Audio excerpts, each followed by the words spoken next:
जिस मिट्टी में ब्रह्मपुत्र बहती है, वहीं जन्म हुआ था एक स्वर सम्राट, डॉक्टर भूपेन हजारिका।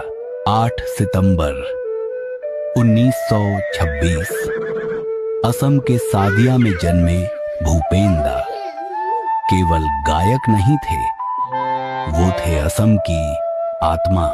इनको प्यार से मामा भी बुलाया जाता है। उनकी आवाज में सिर्फ संगीत नहीं, बल्कि इंसानियत की पुकार थी। उन्होंने ब्रह्मपुत्र की धारा को गीतों में पिरोया और पूर्वोत्तर भारत की आत्मा को दुनिया तक पहुंचाया। बहुत कम उम्र में उन्होंने रेडियो पर गाना शुरू कर दिया और फिर कोलंबिया यूनिवर्सिटी से डॉक्टरेट की डिग्री हासिल की।